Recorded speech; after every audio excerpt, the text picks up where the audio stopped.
அப்பாவை பற்றி மனம் திறந்த Jason Sanjay.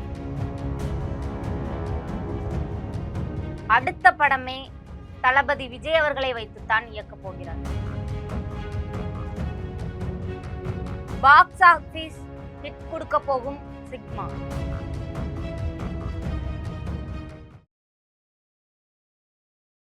போர்வைக்கால அட்டகாச audio offer start ஆகிருச்சு. போர்வைக்கால பொருட்கள் வாங்கி 1 கோடி மதிப்புள்ள கிஃப்ட்ஸ் வின் பண்ண வாய்ப்பை பெறுங்க. Welcome to king viral news. இன்னைக்கு சோஷியல் மீடியா முழுக்க செம்ம வைரல் ஆயிட்டு இருக்குது ஜேசன் சஞ்சய் அவர்களோட மூவி ப்ரமோஷன் தான். ஒரு பிரபல யூடியூப் சேனலுக்கு ஒரு இன்டர்வியூ கொடுத்திருந்தாரு. அதுல நிறைய விஷயங்கள் ஷேர் பண்ணியிருந்தாரு. குறிப்பா நிறைய இடங்கள்ல விஜய் அவர்கள் சம்பந்தப்பட்ட நிகழ்ச்சிகள்ல ஜேசன் சஞ்சய்வோ அவங்களோட ஃபேமிலியோ யாருமே கலந்துக்கல. அவங்க அப்பா மேல சண்டை இருக்கு அப்படின்னு சொல்லிட்டு நிறைய பேர் சொன்னாலும் கூட இந்த இன்டர்வியூல அவங்களோட அப்பா விஜய் சாரை பத்தி நிறைய விஷயங்கள் ஷேர் பண்ணியிருக்காரு. அது என்னென்ன அப்படின்றத பத்தி இந்த வீடியோல முழுசா பார்த்து தெரிஞ்சுக்கலாம். ஃபர்ஸ்ட் எடுத்தோடனே டிடி அவங்க கொஸ்டின் கேட்குறாங்க. ஃபர்ஸ்ட் இந்த மூவி எப்படி ஸ்டார்ட் பண்ணீங்க, உங்களுக்கு இந்த மூவி பண்ணுன்ற ஐடியா எப்போ வந்துச்சு அப்படின்ற கொஸ்டின்ஸ்லாம் கேட்குறாங்க. அதுக்கு ஜேசன் சஞ்சய் அவர்கள் சின்ன வயசுலேருந்தே எனக்கு வந்து நிறைய இதில் இன்ட்ரெஸ்ட் இருந்திருக்கு. எனக்கு ஃபஸ்ட்டு ஸ்டார்டிங்கில் பைலட் ஆகணும் அப்படின்ற இன்ட்ரெஸ்ட் இருந்துச்சு. அப்புறம் 11th 12th படிக்கிறப்போ கிரிக்கெட்டர் ஆகணும் அப்படின்ற இன்ட்ரெஸ்ட் இருந்துச்சு. அதுக்கப்புறமா தான் கனடாவில் போயிட்டு ஒரு ஃபிலிம் இன்ஸ்டியூட்டில் படிக்கிறப்ப தான் டேரக்டர் ஆகணும் அப்படின்றது என் மைண்ட் செட்டில் இருந்துச்சு. அதுக்கப்புறம் தான் நான் இங்கே வந்து அதற்கான ஒர்க்லாம் ஸ்டார்ட் பண்ணேன். அப்பாவுக்கு ரொம்ப நெருக்கமானதுன்னு பார்த்தீங்கன்னா லைக்காவோட ப்ரொடக்ஷனில் கத்தி மூவி தான். சேம் லைக்காவோட ப்ரொடக்ஷனில் நான் ஃபர்ஸ்ட் படம் பண்ணுறது எனக்கு பர்சனலாக ரொம்ப டச்சாக இருக்குது, ரொம்ப ஃபீல் ஆகுது அப்படின்னு சொல்லியிருந்தாரு. ஆனால் அதுக்கப்புறமா நீங்கள் இப்போ டேரக்டர் ஆகிட்டீங்க, உங்களுக்கு ஹாலிவுட்டில் வந்து டைரக்ட் பண்ணுறதுக்கான ஆப்ஷன் கிடைக்குது. ஜேசன் ஸ்டாதம்ஸோட ஒரு படம் பண்ணுறீங்கன்னா இங்கே இருக்கக்கூடிய எந்த ஹீரோவை கூட்டிகிட்டு போவீங்க அப்படின்ற கேள்வி இருக்கும்போது கொஞ்சம் கூட யோசிக்காமல் கண்டிப்பாக எங்கள் அப்பாவை தான் நான் கூட்டிகிட்டு போவேன் அப்படின்னு சொல்லியிருக்காரு. சோஷியல் மீடியா முழுக்க இவங்க 2 பேரும் பிரிஞ்சுட்டாங்க, அவர் வீட்டிலே இல்லை, இவரை பற்றி அவர் பேசுகிறதே இல்லை, சிஎம்மா பதவி ஏற்கும்போது கூட அவங்க மகனோ இல்லை வீட்டில் இருக்கவங்க யாருமே கலந்துக்கல அப்படின்ற வதந்திகள் ஓடிட்டு இருக்கும்போது கூட யாரை ஃபஸ்ட்டு ஹீரோவாக கூட்டிகிட்டு போவீங்கன்னு சொன்னப்போ கொஞ்சம் கூட யோசிக்காமல் ஜேசன் சஞ்சய் அவர்கள் எங்கள் அப்பா தான் அப்படின்ற சொல்லியிருக்காரு.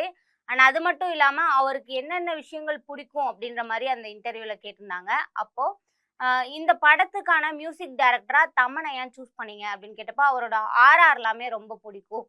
இந்த படத்துக்கு குறிப்பாக இந்த மூவியில் ஆர்ஆரோட ஸ்கோர் தான் அதிகமாக இருக்கணும். ஏன்னா இந்த படத்தோட நேமே படத்துக்கு பாதிக்கு அப்புறம் தான் ஸ்டார்ட் பண்ணோம். சிக்மான்றது ஒரு காடுகளில் திரியக்கூடிய ஒரு லோன் உல்ஃபோட கதை தான். ஹீரோவும் அதை பேஸ் பண்ணி தான் இருப்பாரு அப்படின்னு சொல்லியிருக்காரு. அண்ட் அதுக்கப்புறம் உங்களுக்கு ஃபேவரட்டா இருக்கக்கூடிய மியூசிக் டைரக்டர் யாரு அப்படின்னு சொல்லி கேட்குறப்போ எனக்கு யுவன் சார் தான் ரொம்ப பிடிக்கும். சின்ன வயசுல இருந்தே யுவன் சார் மியூசிக் மேல எனக்கு செம்ம இன்ட்ரெஸ்ட் இருக்கு. இந்த படத்துல யுவன் சார் ஒரு பாட்டும் பாடியிருக்காரு. அவரை டைரக்டா துபாயில போய் பார்க்குறப்போ செம்ம எக்ஸ்பீரியன்ஸ் இருந்துச்சு. அந்த எக்ஸ்பீரியன்ஸை பத்தி டிடி கேட்குறப்போ எனக்கு சின்ன வயசுல இருந்தே யுவன் டிஷர்ட் போட்ட ஹூடி நிறைய விஷயங்கள் வந்து போட பிடிக்கும். நான் அப்பா கிட்ட சொல்லி ஃபோட்டோஸ் எடுத்து அது யுவன் சாருக்கு சென்ட் பண்ண சொல்வேன். ஸோ யுவன் சாருக்கு முன்னாடியே நான் அவரோட ஃபேனாக இருக்கேன் அப்படின்னு தெரியும். ஃபர்ஸ்ட் டைமாக யுவன் சாரை போய் பார்க்குறப்போ எங்களுக்கு அவர் ரொம்ப இன்ட்ரோவர்ட், அதிகமாக பேச மாட்டார். நான் எக்ஸ்ட்ரோவர்ட்டாக இருந்தார் கூட ஃபர்ஸ்ட் டைமாக அவரை பார்க்குறப்போ எனக்கு எந்த பேச்சுமே வரல. ஹாய் அப்பா எப்படி இருக்காருன்னு நான் கேட்டேன். அவரும் அப்பா எப்படி இருக்காருன்னு கேட்டார். அதுக்கப்புறம் ஒரு 5 நிமிஷம் வந்து அமைதியாக இருந்தேன். அதுக்கப்புறம் படத்தை பற்றி டிஸ்கஸ் பண்ண ஆரம்பிச்சதுக்கப்புறமா அவருக்கு பிடிச்சிச்சு. அதுக்கப்புறமா இந்த படத்துக்கு நான் பாடித்தரேன். ஏன்னா யார் புதுசாக என்ட்ரி கொடுக்குறாங்களோ சினிமாவில் அவங்களுக்கு கண்டிப்பாக யுவன் சார் வந்து சப்போர்ட் பண்ணாரு. நான் வந்து ஒரு டேரக்டராக தான் அவர் முன்னாடி போய் நின்னேன். எந்தவித பேக்ரவுண்ட் சப்போர்ட்டும் இல்லாமல் டைரக்டாக என்னோட கதையை வச்சு தான் நான் அப்ரோச் பண்ணியிருக்கேன் அப்படின்ற விஷயத்தையுமே அவர் வந்து ஷேர் பண்ணியிருக்காரு.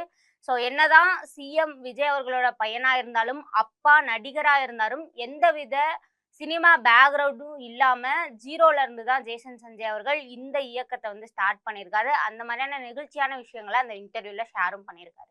இன்றைய கிங் வைரல் நியூஸ்களை வழங்குவோர் அதிக மசாலா அதிக சுவை ஆச்சி மசாலா. உங்களுடைய பழைய தங்க நகைகளை எக்ஸ்சேஞ்ச் பண்ணிட்டு கிராமுக்கு கூடுதல் பணம் பெற உங்கள் லலிதா ஜுவல்லரி.